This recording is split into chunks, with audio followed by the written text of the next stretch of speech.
Hallelujah. प्रभु का धन्यवाद हो। परमेश्वर की स्तुति करते हैं प्रियो। आइए हम प्रभु की तारीफ करेंगे, उसका धन्यवाद करेंगे उसकी भलाइयों के लिए। धन्यवाद पिताजी। Hallelujah hallelujah hallelujah. राजाओं के राजा, प्रभुओं के प्रभु, सर्वशक्तिमान परमेश्वर। हालेलुया। धन्यवाद धन्यवाद धन्यवाद धन्यवाद धन्यवाद धन्यवाद धन्यवाद। पवित्र पवित्र पवित्र पवित्र पवित्र पवित्र पवित्र। Hallelujah hallelujah. स्वामी आपका धन्यवाद। हालेलुया। धन्यवाद धन्यवाद धन्यवाद धन्यवाद धन्यवाद। तारीफ तारीफ तारीफ तारीफ तारीफ तारीफ तारीफ। हालेलुया। धन्यवाद धन्यवाद धन्यवाद धन्यवाद धन्यवाद धन्यवाद। पवित्र पवित्र पवित्र पवित्र पवित्र पवित्र। Hallelujah hallelujah hallelujah. धन्यवाद धन्यवाद धन्यवाद धन्यवाद धन्यवाद प्रभु जी आज की शाम के लिए। प्रभु आज की शाम प्रभु आपने हम सबको दी है, इसके लिए धन्यवाद। सौभाग्य दिया आज की शाम आपके चरणों में बैठने के लिए प्रभु। हालेलुया। धन्यवाद प्रभु। एक एक भाई बहन, एक एक जन जो आज आपका वचन सुनते हैं प्रभु, अपने वचन के द्वारा पवित्र आत्मा जी हम सबसे बातचीत कीजिए, हम सबको वचन सिखाएं प्रभु, हमारे आत्मा में, जीवन और व्यवहार में ये वचन उतरने पाएं प्रभु। हालेलुया। हमारे जीवनों के द्वारा आपके नाम को महिमा मिले प्रभु। प्यारे पिता, जितने भी लोग वचन सुनते हैं प्रभु जी, सबकी मन की आंखों को आप ज्योतिर्मय कर दीजिए प्रभु जी। हालेलुया। धन्यवाद प्रभु। सब कुछ आपके हाथ में सौंपते हैं। धन्यवाद के साथ प्रार्थना यीशु मसीह के नाम से मांगते हैं, आमीन। हालेलुया। आइए एक भजन गाएंगे वचन में जाने से पहले, और यह भजन है राजाधिराज महिमा के साथ बादलों पर जल्द आने वाला है। राजाधिराजा महिमा के साथ बादलों पर जल्द आने वाला है। राजाधिराजा महिमा के साथ बादलों पर जल्द आने वाला है। मुसीबत निंदा दुख और तंगी साथ खत्म होने का समय आ गया। मुसीबत निंदा दुख और तंगी साथ खत्म होने का समय आ गया। खत्म होने का समय आ गया। राजाधिराजा महिमा के साथ बादलों पर जल्द आने वाला है। राजाधिराजा महिमा के साथ बादलों पर जल्द आने वाला है। प्यारे प्रभु का सुंदर चेहरा जलाल के साथ हम देखने वाले हैं। प्यारे प्रभु का सुंदर चेहरा जलाल के साथ हम देखने वाले हैं। जलाल के साथ हम देखने वाले हैं। राजाधिराजा महिमा के साथ बादलों पर जल्द आने वाला है। राजाधिराजा महिमा के साथ बादलों पर जल्द आने वाला है। जब हम सुनेंगे तुरी की आवाज उसी के समान बदल जाएंगे हम। जब हम सुनेंगे तुरी की आवाज उसी के समान बदल जाएंगे हम। उसी के समान बदल जाएंगे। राजाधिराजा महिमा के साथ बादलों का आने वाला है। राजाधिराजा महिमा के साथ बादलों पर जल्द आने वाला है। हालेलुया। प्रभु का धन्यवाद, प्रभु की स्तुति हो। राजाधिराजा महिमा के साथ बादलों पर जल्द आने वाला है। प्रभु की स्तुति हो, प्रभु की तारीफ करते हैं प्रियो। आइए हम प्रभु के वचन में चलेंगे, और आज हम थोड़ा विषय देखने जा रहे हैं प्रभु के वचन से कि क्या जो एक विश्वासी है उसका नजरिया परमेश्वर के बारे में क्या होता है, और एक जो दुनियावी व्यक्ति है उसका नजरिया क्या होता है। क्या दोनों के नजरिया मिल सकते हैं? इस दुनिया में हम रहते हैं प्रियो, और इस दुनिया में से परमेश्वर ने दया करके अपने पुत्र यीशु मसीह के द्वारा हमें संसार के जो अंधकार था उसमें से निकाल करके अपनी ज्योति में वो ले आया। उसने आपके और मेरे पापों की पूरी पूरी कीमत चुका दी और अब हम उसके संतान हो गए। किसके द्वारा? यीशु मसीह के लहू के द्वारा हमारा मेल परमेश्वर के साथ हो गया। एक नासवान मनुष्य, नासवान दुनिया में रहने वाले ऐसे नासवान मनुष्यों को परमेश्वर ने अपनी दया करके उनके अंदर अविनाशी बीज डाल दिया। हालेलुया, प्रभु का धन्यवाद हो। अब एक नया जन्म पाए व्यक्ति का या एक उद्धार पाए व्यक्ति का या एक विश्वास करने वाले व्यक्ति का नजरिया परमेश्वर के बारे में क्या होगा, और एक जो दुनियावी व्यक्ति है जिसे परमेश्वर से कोई लेना देना नहीं है, उसका नजरिया क्या होगा। आज अक्सर है क्या, लोग क्या करते हैं, परमेश्वर के वचन को अपनी सुविधा के अनुसार तोड़ करके चलते हैं और वो कहते हैं भाई इस दुनिया में रहना है तो दुनिया के लोगों के साथ क्या करना, मिलकर के तो रहना पड़ेगा। प्रियो, उनके साथ अगर विचार मिलते हैं विश्वासियों के तो फिर ना ही उनका नया जन्म हुआ, ना ही उन्होंने प्रभु को पहचाना है। परमेश्वर ने अलग किया है अंधकार से, जैसे दिनों रात को अलग किया ना, ऐसे एक दुनियावी व्यक्ति है और एक वो व्यक्ति है जो प्रभु पर विश्वास करके चलता है, प्रभु का बंदा है, प्रभु का बच्चा है। अपने जीवनों के अंदर देख सकते हैं हम, हमारे विचार, हमारा व्यवहार कितना उन लोगों के साथ मिलता है, कितना कोशिश करते हैं अपने विचार को मिलाने के लिए उन लोगों के साथ जिन लोगों को परमेश्वर से कोई लेना देना है ही नहीं। परमेश्वर का वचन तोड़ करके इस्तेमाल करना शुरू कर देते हैं, जबकि परमेश्वर के वचन के विषय में देखिए क्या लिखा है। पहला पत्रस 1 अध्याय उसका 24 वचन में मैं शुरू करूंगा यहां से पहला पत्रस 1 का 24 में वचन में लिखा, क्योंकि हर एक प्राणी घास के समान है परंतु उसकी सारी शोभा घास के फूल के समान है। घास सूख जाती है और फूल झड़ जाता है, परंतु प्रभु का वचन युगानुयुग स्थिर रहता है।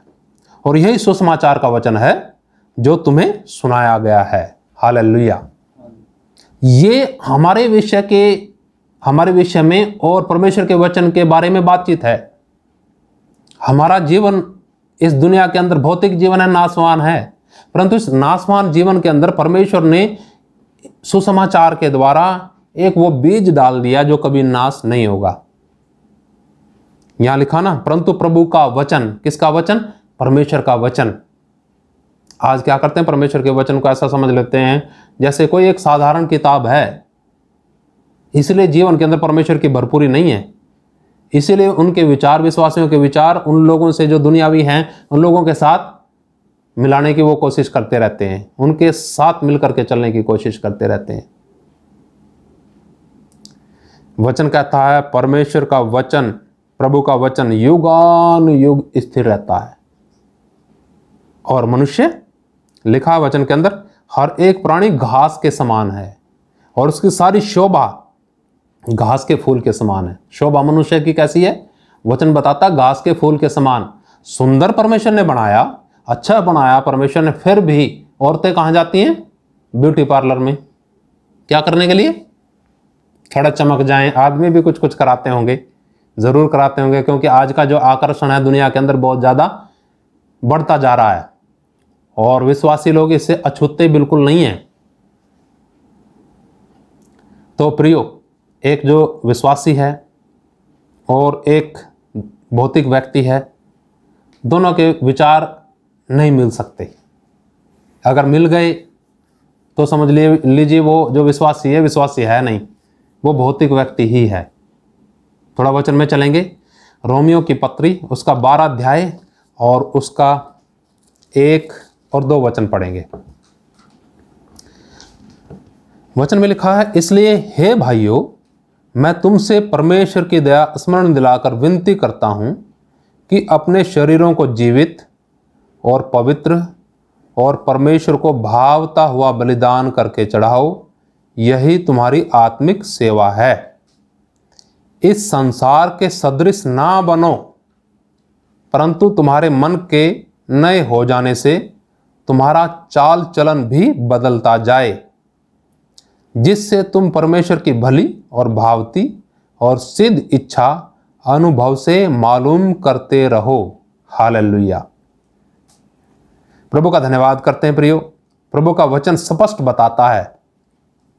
प्रभु का दास यहां पर कहता है कि मैं तुमसे क्या करता हूं, परमेश्वर की दया याद दिला करके विनती करता हूं कि क्या करो, अपने शरीरों को जीवित, पवित्र और परमेश्वर को भावता हुआ, यानी परमेश्वर को जैसा पसंद है वैसा बलिदान करके चढ़ाओ, यही तुम्हारी आत्मिक सेवा है। ये प्रभु ने बताया। अब क्या करते हैं, हम उसे अपने तरीके से खुश करने की कोशिश करते रहते हैं। कई बार भेंट दे करके, कई बार 10 मार्च दे करके, कई बार 5 पादरियों को खाना खिला करके, 4 पादरियों को खाना खिला करके, 10 के झुंड को खाना खिला करके अपने घर में हम कोशिश करते हैं, सोचते हैं कि इससे परमेश्वर प्रसन्न हो जाएगा। नहीं, यहां पर स्पष्ट कहा गया कि अपने शरीरों को, किसको शरीरों को जीवित और पवित्र और परमेश्वर को भावता हुआ। इस शरीर के लिए जो आपको दिया, आत्मा के लिए जो आपको दी, प्राण के लिए जो आपको दिया, देह प्राण आत्मा जो आपकी देह प्राण आत्मा है, मेरी देह प्राण आत्मा है, इसकी पाप की पूरी कीमत चुकाने के लिए, जो इसके ऊपर पाप था उसकी पूरी कीमत चुकाने के लिए प्रियो यीशु मसीह ने अपने लहू की एक एक बूंद बहा दी। हालेलुया। इतना उसने प्रेम किया, इतना प्रेम आपसे कोई कर नहीं सकता। चाहे आप जितना मर्जी सज संवर करके किसी के सामने जाओ, आकर्षण दिखाओ, कुछ भी दिखाओ, क्या यीशु मसीह जितना प्रेम कोई कर सकता है? तो फिर इस शरीर को हम परमेश्वर को क्यों ना सौंपें? जीवित, पवित्र और जैसा परमेश्वर को पसंद है। हम इस शरीर को इस प्रकार से बना के चलते हैं कि लोग हमें पसंद करें। क्या करें? लोग क्या करें? वाह! आप समझे आप कितना घोर और गहरा पाप होता है उस वक्त, जिस वक्त इस देह की तारीफ होती है। कारण क्या है? सोचिए, थोड़ा गहराई में जाइएगा। इसके अंदर पाप हैं, पाप। और आपको बड़ा हो सकता है, बहुत से लोगों को बड़ा आनंद आता हो जब इस शरीर की आपकी तारीफ होती हो। बड़ा सुंदर है भाई, बड़ी सुंदर है भाई, बड़े सुंदर कपड़े, ये सारी चीजें। किसकी तारीफ हो गई? परमेश्वर खुश होगा, प्रसन्न होगा? कभी नहीं। क्योंकि हम, बहुत से लोग हम में से इतने गंभीर नहीं हैं कि इतनी गहराई से सोच नहीं पाए कि उसने हमारे लिए क्या कीमत चुकाई और हमें क्या करना चाहिए।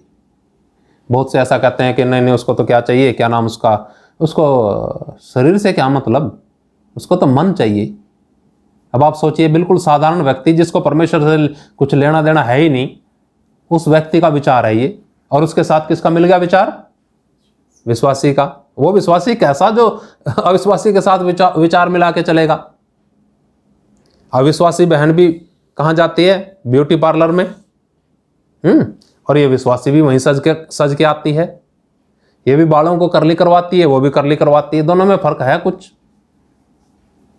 सोचिए, दोनों में कुछ फर्क है? दिन और रात एक हो जाए, क्या हो जाएगा वो? परमेश्वर ने अलग अलग किया ना, अंधेरे को उजियाले से परमेश्वर ने अलग किया। हालेलुया। प्रियो, जब आपको पूरा समझ में आ जाएगा ये वचन कि परमेश्वर को शरीर ही नहीं, मन ही नहीं, शरीर भी चाहिए। देह, प्राण, आत्मा, पूरे तीनों चीज के लिए उसने कीमत चुकाई है, और तीनों को हमें उस प्रकार से उसको समर्पित करना है परमेश्वर को, जैसा उसको पसंद हो।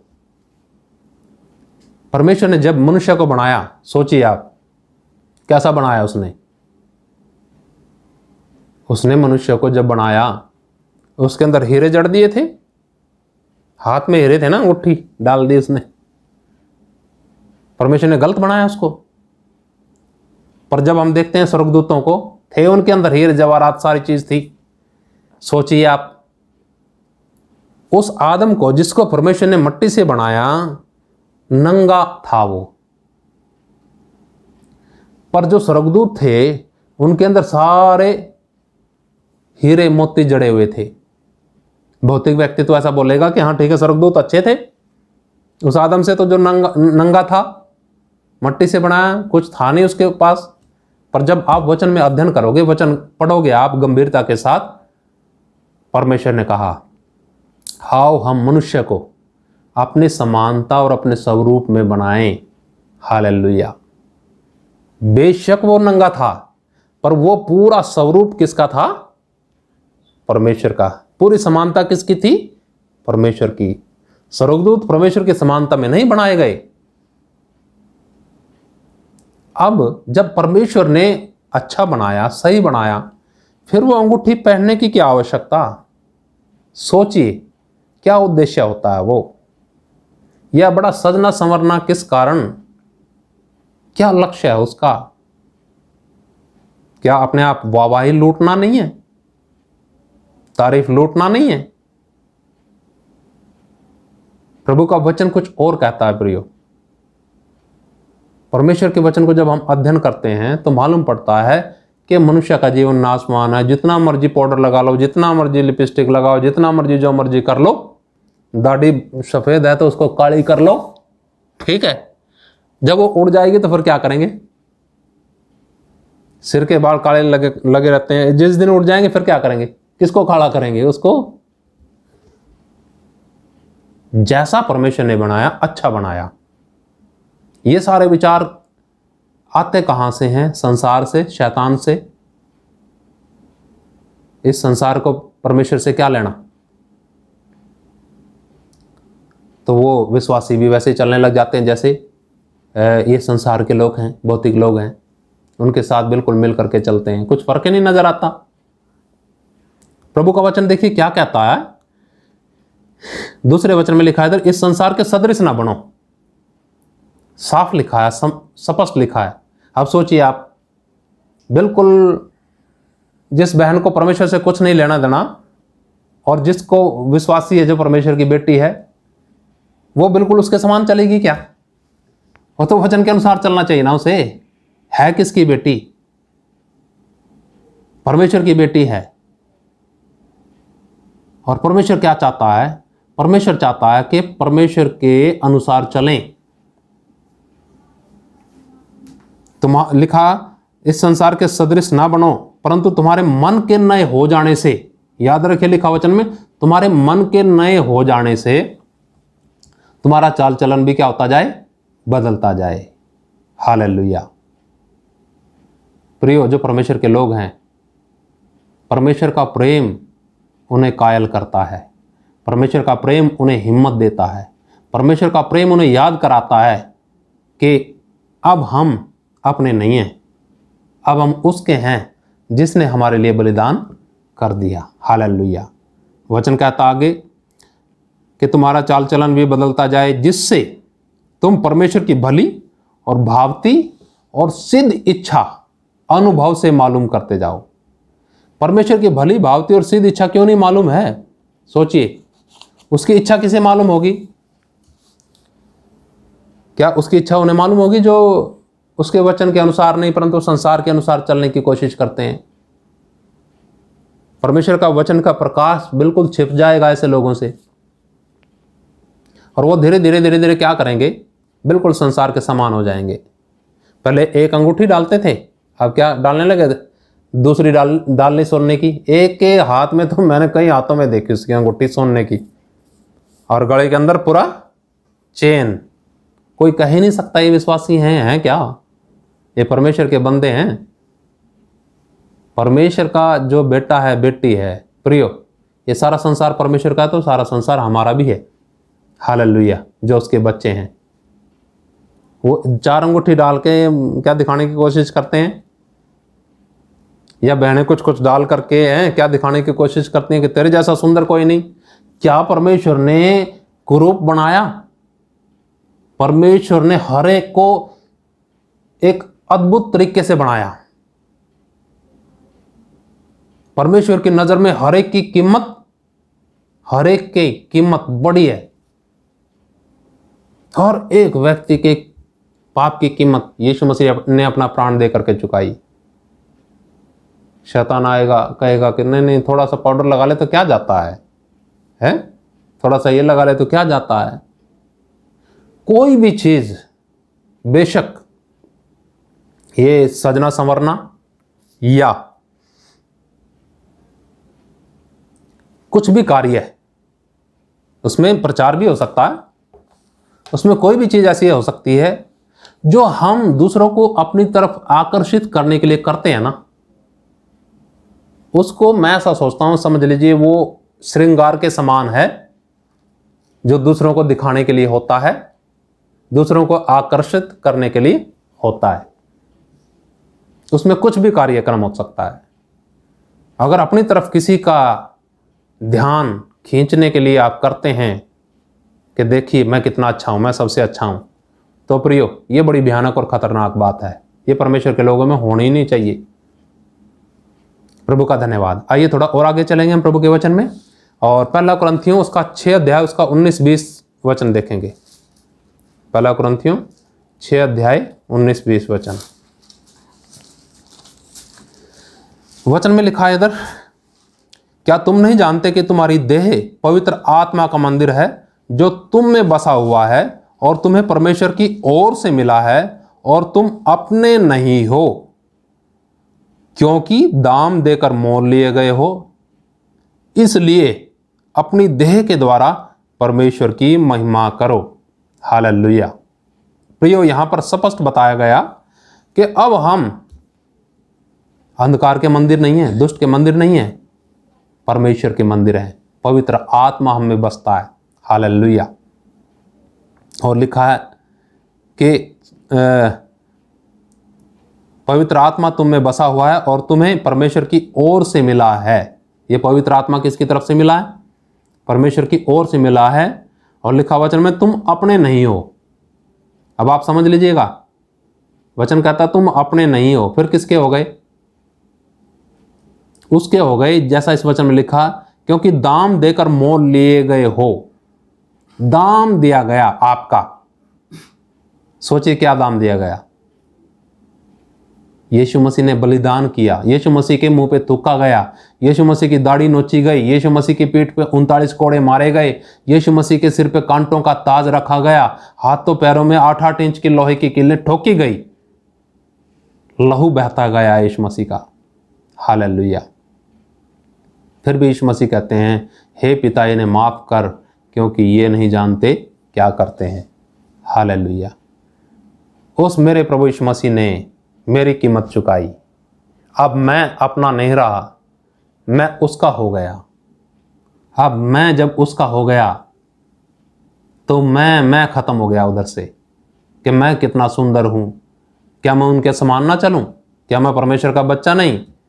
क्या मैं ये ना करूं? क्या मैं वो ना करूं? कर सकते हैं वही जो परमेश्वर कहता है, क्योंकि अब हम उसके हो गए। उसने दाम दे करके हमें क्या कर लिया? खरीद लिया। अब क्या है? क्या मेरी तारीफ नहीं होनी चाहिए? तारीफ यहां लिखा स्पष्ट तरीके से 20 वचन में, क्योंकि दाम देकर मोल लिए गए हो, इसलिए अपनी देह के द्वारा परमेश्वर की महिमा करो। हालेलुया। जो परमेश्वर के बेटे हैं, जो परमेश्वर की बेटियां हैं, वो बिल्कुल सच्चे और खरे मन से बोलेंगे, पिता मुझे तारीफ नहीं चाहिए। प्रभु यीशु, मैं तारीफ के योग्य हूं ही नहीं।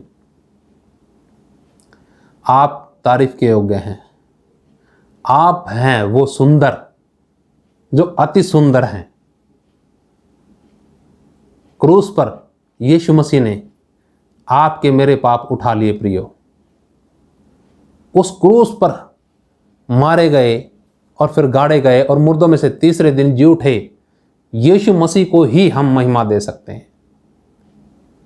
अगर उसकी महिमा कोई और व्यक्ति लेते हैं तो प्रियो, परमेश्वर की आशीष ऐसे व्यक्ति के ऊपर नहीं हो सकती, ना वो परमेश्वर का जन है।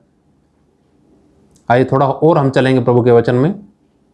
जब हम विश्वास करते हैं प्रभु यीशु मसीह पर, उसका वचन सुन करके अपने पापों से पश्चाताप करते हैं, तो हमारे जीवन से ये बातें निकल जानी चाहिए। मान सम्मान, बड़प्पन, संसार के समान चलना, जो सफ़ेद बाल आने लगे तो उनको काले करने की कोशिश करना, दूसरों को दिखाने वाले काम करना, अपने आप को बड़ा बुद्धिमान दिखाना, बहुत सारी चीज़ें हो सकती हैं जो शैतान आपको उत्साहित करेगा। परंतु आप जब प्रभु यीशु मसीह को जानोगे, पहचानोगे अच्छे से, तब आप उन सब शैतान के जो विचार आएंगे वचन के द्वारा उनका सामना कर सकते हो और कह सकते हो कि मैं अब मुसाफिर हूँ। हालेलुया। एक वचन देख करके समाप्ति की तरफ चलेंगे और यह है पहला पतरस 2 अध्याय उसका 12 वचन। पहला पतरस 2 अध्याय उसका 12 वचन यहाँ पर लिखा है, 2 का 12 में, सॉरी 11 वचन पढ़ेंगे। हे प्रियो, मैं तुमसे विनती करता हूं कि तुम अपने आप को परदेसी और यात्री जानकर उन सांसारिक अभिलाषाओं से जो आत्मा से युद्ध करती हैं बचे रहो। हालेलुया। प्रभु का धन्यवाद। प्रियो, जीवन के अंदर बहुत सी अभिलाषाएं आती हैं।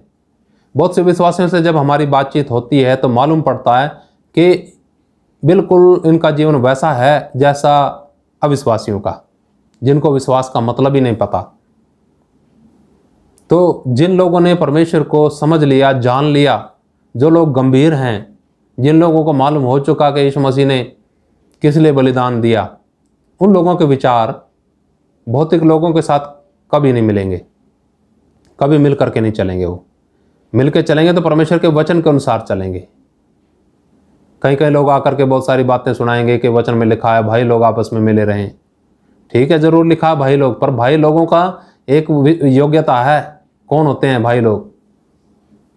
वचन बताता है भाई लोग हैं कौन। जरूर भाई लोगों के साथ मिलकर रहना चाहिए, परंतु जो नाम के कहलाने वाले भाई लोग हैं ना, कि हम भी भाई हैं, हम भी पास्टर हैं, हम भी विश्वासी हैं कुछ और, ऐसे लोगों से, जिन लोगों का इस संसार के साथ विचार मिलता है, हमेशा जो परमेश्वर के लोग हैं वो अलग रहेंगे।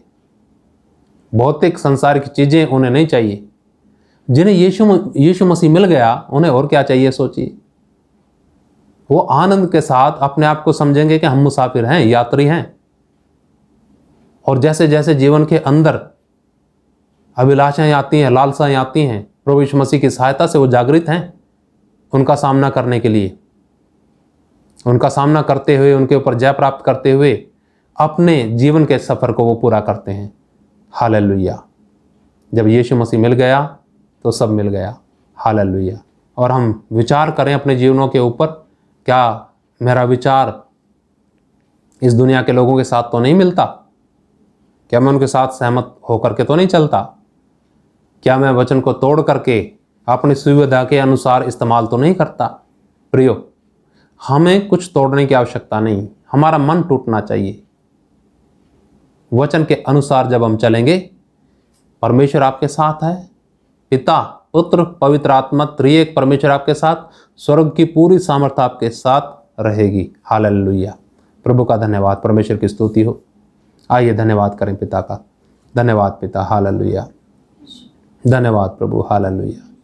धन्यवाद यीशु। हालेलुया। धन्यवाद, धन्यवाद आज के वचन के लिए। धन्यवाद, धन्यवाद पिताजी, आज के शाम के लिए धन्यवाद करते हैं। अद्भुत वचनों के लिए धन्यवाद करते हैं प्रभु।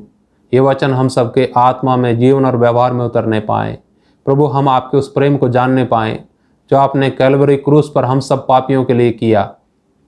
प्रभु जी, हम सब भी आपके वचन के अनुसार, जैसा आपका वचन कहता है कि अपने शरीरों को जीवित, पवित्र और परमेश्वर को जैसा पसंद है वैसा समर्पित करें, वैसा बलिदान करके चढ़ाएं और इस संसार के समान ना बने, परंतु मन के नए हो जाने से हम सबका चाल चलन भी प्रभु बदलता जाए। हम यत्न से आपके पीछे चलने पाएं, उन अभिलाषाओं के ऊपर, उन ख्वाहिशों के ऊपर जो आत्मा से युद्ध करती हैं प्रभु, हम उनसे बचे रहें प्रभु। धन्यवाद पिता, सब कुछ आपके हाथ में सौंपते हैं। धन्यवाद के साथ प्रार्थना यीशु मसीह नासरी के नाम से मांगते हैं, आमीन। हालेलुया। प्रभु का धन्यवाद, प्रभु की स्तुति हो। सबको जय मसीह की। मारना था।